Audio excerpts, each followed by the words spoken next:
this one is insane. Not insane because it really is common. Everybody knows about it, all right? Except for the people who've been pretending like they never heard of it before.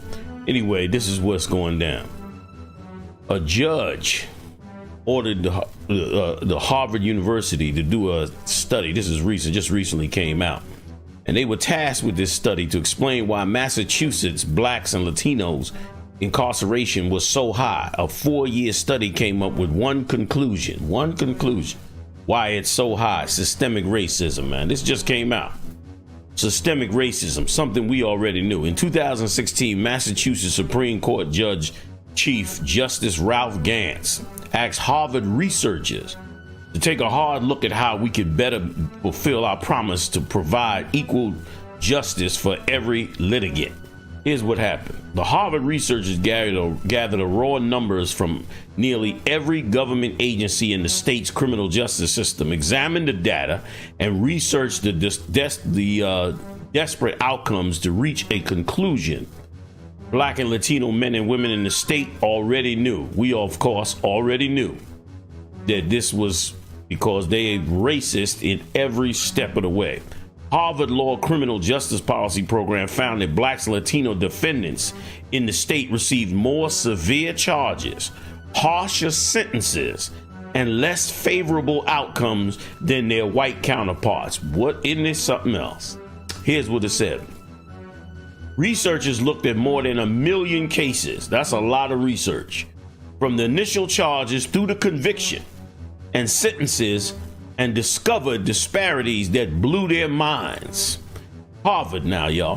White people make up 74% of the population in Massachusetts, while accounting for 58% of the cases in their data. So out of 74% of the population, 50% of the million people that they studied, 58.7 to be exact, were white people.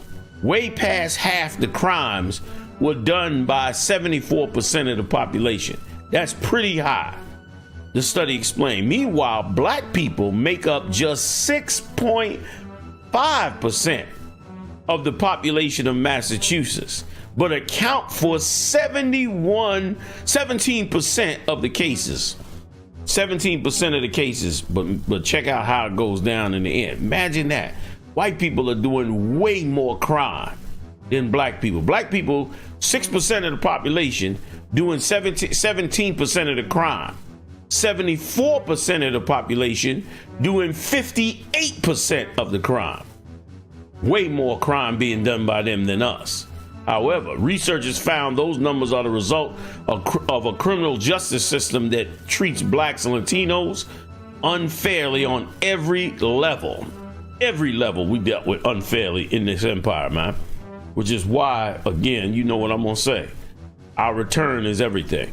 Cops in the state are more likely to stop black and Latino drivers and search or investigate black and Latino residents. Search and investigate black and Latino residents, even though 58.7% of the crime are being done by white people. 17% by blacks, but they way more likely to be searched and investigated. Police charge black and Latino suspects with infractions that carry harsher penalties and are less likely to offer a plea deal or pre-trial intervention. Judges also sentence black and Latino defendants to longer prison sentences, which show you the judge sitting up there hates you too. Once again, in a system like this, how could we ever believe that we could get some kind of righteous justice? Check it out. The study also found the average white felon in the state has committed a more severe crime than the average black inmate. So you looking at them like they not the monsters when these people have doing way more severe crimes than black people ever could do. The latest on Dylan Roof's murder trial, prosecutors revealed chilling images of him before and after his attack on an African-American church where he shot and killed 9 people. ABC Steve Osunsami has the latest from Charleston. Jurors are getting to see this admitted racist and accused killer at target practice. Police say 22-year-old Dylan Roof recorded himself at home using the same .45 caliber Glock he's accused of using in the shootings at this historic black church. Families of the 9 people he's accused of murdering at a Bible study sat in shock as an FBI agent testified that Roof went and staked out their church several times in the months before the killings. Police say a GPS device in Roof's car shows he drove from his home in Columbia to the church in Charleston in December of 2014, twice in February the next year, again in April, and then twice in May. So you looking at them like they not the monsters when these people are doing way more severe crimes than black people ever could do. A slew of men maimed or murdered from Michigan to Ohio to Virginia. The serial slasher case has both scared and spellbound entire communities. The suspect in the 14 stabbing assaults in our community has been apprehended. As investigators laid out details of a violent crime spree and the luck, timing, and tips that led to a capture, they're learning more by the minute about the suspect, Elias Abu El-Azam. He is an Israeli citizen here legally with a green card, a 33-year-old with past run-ins with the law. What they don't know is the motivation for allegedly taking out a knife and slashing so many strangers, like 17-year-old Etwan Wilson. That's a question I want to ask him. Why? I ask myself and I ask God why, but everything happens for a reason. Etwan's story is the same as the others. He is alone in the middle of the night on an urban street when a stranger drives up asking for help with his vehicle or in some cases directions and then starts stabbing. This long one is from where they open me up. This work on your organs, right? Yep, my heart, liver, lung, diaphragm. He got all of that. That Etwan survived is nothing short of amazing. 5 other victims did not. The tally of victims grew, 14 in Flint, 3 more in Leesburg, Virginia, 1 in Toledo, Ohio. So you looking at them like they not the monsters when these people are doing way more severe crimes than black people ever could do. He's known to the world as the Golden State Killer. Handsome, a respected cop with the Exeter, California Police Department. But looking back, there were telltale signs that something wasn't right. For instance, D'Angelo's interest in slasher movies, like the Texas Chainsaw Massacre. Wow, the excitement involved in his face and his clenched teeth at this horrific scene on TV. So when he would watch these horror movies, you saw him get physically excited? Yes. Like a movie villain, D'Angelo would also taunt his victims over the phone.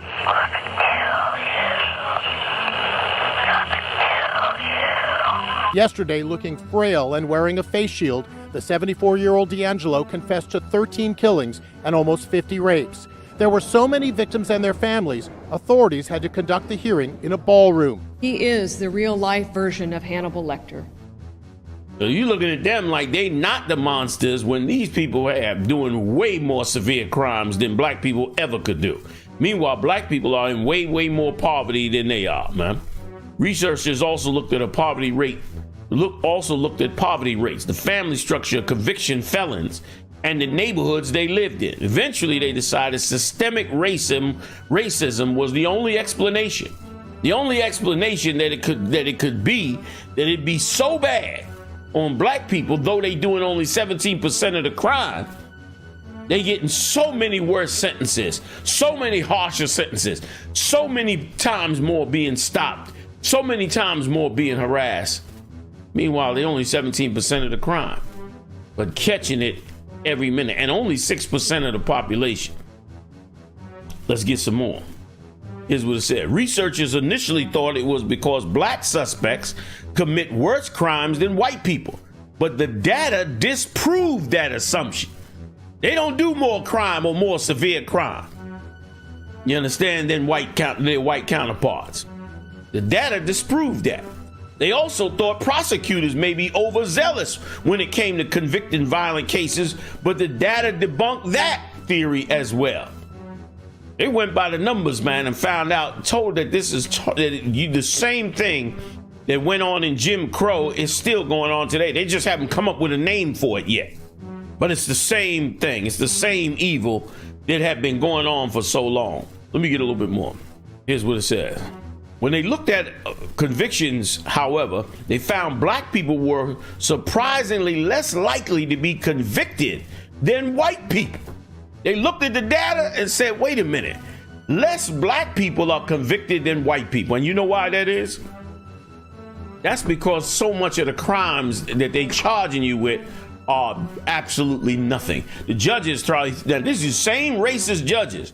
The crimes they charging us with is so bad and so frivolous that the judges are throwing them out. Basically, a white person has to have done something egregious to be charged, while a black person just has to be in the wrong place at the wrong time. You in the wrong place at the wrong time, or you somewhere where they feel like putting a conviction on somebody, then that's it for you. You done.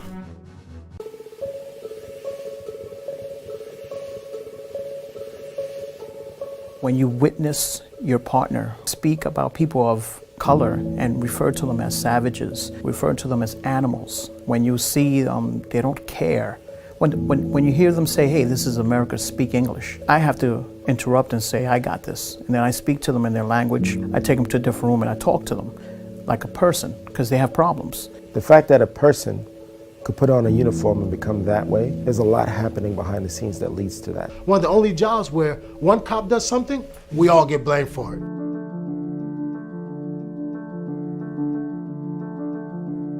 I grew up in Spanish Harlem.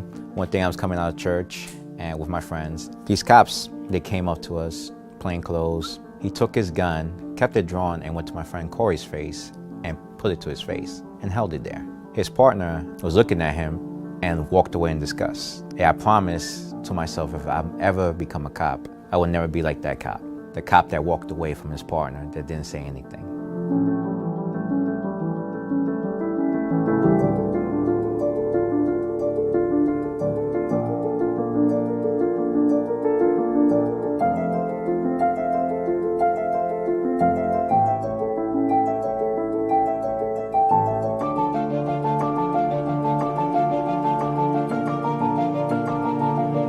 Quotas are mainly in areas that are considered higher crime areas, which are also areas that predominantly minorities live. This is the paragon of systemic racism. According to the 14th Amendment, we're supposed to enforce impartially. Years ago, you know, the senior officers would teach the new officers all the stuff. That's why you have all this Eric Gardner stuff and this overaggression, because the new guys, they don't know how to handle these situations. But now, you know, a lot of the senior guys, they did this so many years, you know, they're so tired of the pressure put on them to get numbers that they don't want to do that anymore. Basically, if you don't follow the system, you're going to get punished. It doesn't matter what race, you're going to get punished. But when you're a person of color, black or Latino, you will get punished more than your white counterparts for just doing the same thing.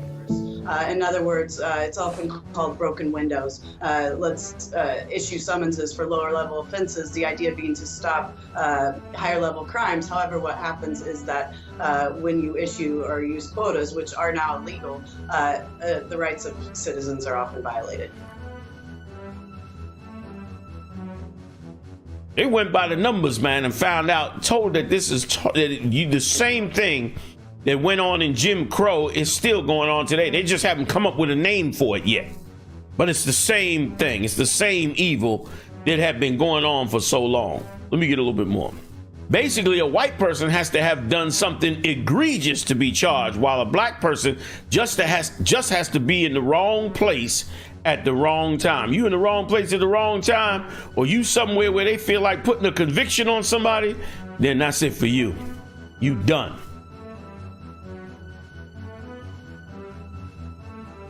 Let me read something for you, man. This Exodus 10:7. Pharaoh's servant said unto him, how long shall this man be a snare unto us? Let the man go, that they may serve the Lord their God. Knowest thou not yet that Egypt is destroyed? Those Pharaoh's men was trying to tell him, man, you better stop doing this to these people. You better let these people go serve the Lord. You better stop propagandizing them, ripping them off, incarcerating them, and doing them this manner of evil, man. Let them serve the Lord, because the whole nation gonna fall, which is what's happening. These fires going on across this country, and these tornadoes now coming up on the horizon, Hurricane Sally and all these different tornadoes coming up. The Lord is bringing hell and mayhem on this empire, and the Third World War is imminent. They cheering and happy today, saying how the so-called Jew got together with the Arabs, which show you them Arabs was full of it, talking about, they were the infidels and that they weren't the chosen and all of this. Meanwhile, when it came to the money, they turned around now, and now the United Arab Emirates and Bahrain are joining the so-called Jew along with Saudi Arabia, and now they all becoming all allies, man. So it was just talk. That's why the Most High gonna bring death and mayhem on this earth, because it's gonna be restructured. Ecclesiastes 9 and 12, here's what the Lord said. For man also knoweth not his time, as the fishes that are taken in an evil net. That's us. We like the fish taken in an evil net. And as the birds that are caught in the snare. We're like birds caught in the snare. But the Lord is saying, you don't know when your time is. So are the sons of men snared in an evil time. In this evil time they coming, they're gonna be snared in the net. They're the sons of men. We're the sons of the Most High. They're gonna be snared in an evil net. When it falleth suddenly upon them. We coming to the point now. Let me tell you something. They've been the winners all over this earth for years and years and years, just like every other nation. But the tide is turning, and now they're gonna fall suddenly. They're gonna be caught up in the net suddenly that you were caught up into. Let me get a little more. The light shall be dark in his tabernacle. This is Job 18 and 6, excuse me. Job 18 and 6 on down to about 9th verse. Here's what the Most High said. The light shall be dark in his tabernacle, and his candle shall be put out with him. His tabernacle is going to be dark. His belief in God is getting ready to become very dark. His belief that God is with him is about to become very dark. It's about to become clear to the whole world that God is not with him. And his candle is now getting ready to get put out. Your candle represents, what gives you light, what gives you wisdom and understanding, where you could see in the dark. That's what that light is. And they looking, that's why they talk about the 1,000 points of light, because they want to be able to see in the dark and see their way clear to rulership of this planet and much, much more. But the Lord said that light is going out. That light won't be lasting much longer. 7th verse. The steps of his strength shall be straightened, man, and his own counsel shall cast him down. After a while, all these decisions that they're making, all these thoughts and decisions and ideas that they believe is going to make this empire great, the Lord said it's going to cast him down. 8th verse. For he is cast into a net by his own feet. I mean, he set that net for so many others to get caught up into. And black people have been caught up in that net. That's why this Massachusetts study just shows how much of a net you are caught up into. How every segment of the society has basically raped and stripped blacks and Latinos down to the bare bones, man. In so many ways. They said, remember now, they did 1 million cases for every single agency. Combined 1 million cases representing every single agency in Massachusetts, and found out at the end that it was all just racism. That it had nothing to do. There's no real issue or problem with the system that they set up. The system works fine.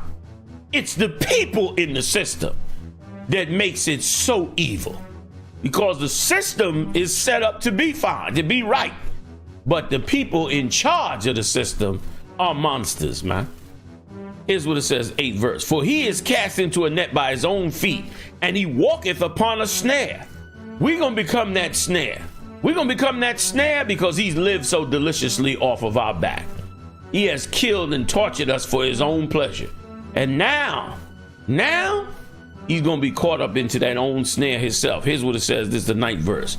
The GEN shall take him by the heel, and the robber shall prevail against him. When they say the GEN, that's another misconception. A GEN is not a demon.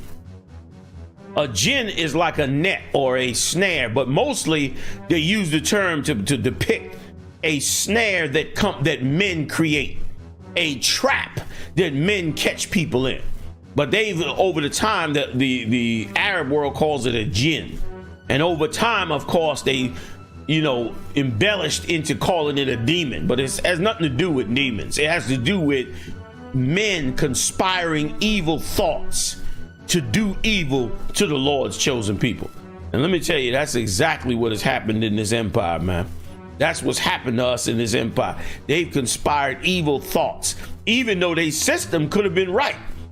Really, the whole system could be right, but it can't be right because, of course, the people in charge are always scheming to do some evil to the Lord's chosen people. Let me get another one real quick. Psalms 124:2. Here's what the Lord said. If it had not been for the Most High, who was on our side when men rose up against us, then, third verse, then they had swallowed us up quick. They've been trying to gobble us up, man, for hundreds of years in this empire. And if it not for the Lord, they would have swallowed us up quickly, according to the scriptures. When their wrath was kindled against us, man, their wrath has been against us continually. It is continually against us. This is the fourth verse, Psalms 124:4. Then the waters have overwhelmed us. The stream had gone over our soul, and the waters is the floods that they send out. The floods of ways of trapping you and killing you and snaring you. The floods would have overwhelmed us. Because listen, they tried to wipe us out. They still trying to do it. But the floods have not overwhelmed us, man. But it would have. The streams, meaning the smaller schemes, would have gone over our soul. Fifth verse. Then the proud waters had gone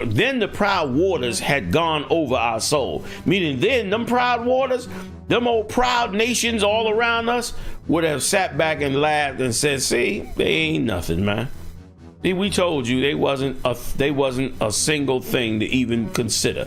But the Lord stopped all of that. And now punishment is coming. Punishment for all this. We in a time of serious judgment from the hand of the Most High. Now's the time to truly repent, truly turn your back on the evil you've done and turn your back on the love you have for the people that's destroying God's people. Now's the time to truly serve the Lord. Let me get a little bit more. This is the sixth verse. Blessed be the Most High, who have not given us as a prey to their teeth. The Lord is the one that's blessed be the Most High. Have not given us as a prey to their teeth, because they leave it to them, they rip us to pieces, man. They rip us to pieces, and they doing it every day. And let me tell you something. As we begin to wake up and start to come back to the Most High, start adopting those laws, statutes, and commandments, watch what happens. Watch us begin to more and more come out of the snares and the traps that they have set for us. And we're going to become a big problem to them. You standing up, and they want you to help yourself and stop crime, and y'all got to stop doing this. But if we do it, they're going to be more frightened than you have ever seen before. And it's going to happen. The only problem is when it does happen, many of you are going to follow after these wicked paid whores, your Christian preachers, which is where the problem is going to come in at. The problem is going to come in at you're going to turn around and want to obey those Christian preachers and politicians. And as a result, you're going to help destroy us again. But Lord allow this time, this won't happen this time. This time we'll go forward and do the will of the Lord. Here's what it says. Psalms 124, 7th verse. Our soul is escaped as a bird out of the snare of the fowler. And that's just like it. The fowler sets all kinds of traps to catch a bird. He got nets and all kinds of things. But the Lord said that our soul escaped them. And we escaped them because we got Yahushua, a black man, a king, whom we serve. And because of it, he sent Yahushua to show us the way how to not get caught into this snare, into this fowler's hands, man. Middle of 7th verse. The snare is broken and we are escaped. Oh, that's such a beautiful line in that scripture. The snare is broken and we've escaped. They're broken now.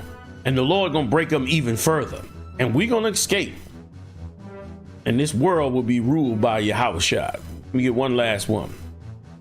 Psalms 124, this is the 8th verse. Our help is in the name of the Most High, Yahweh Bahashem Yahushua, who made heaven and earth. That's where our help is at.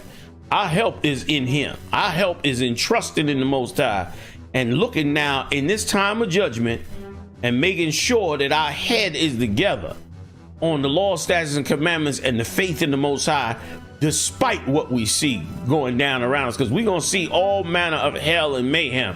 I turned the news on this morning and they talking to white people down in that hurricane area in Mississippi. And these are the people that treated black people to this day so horribly.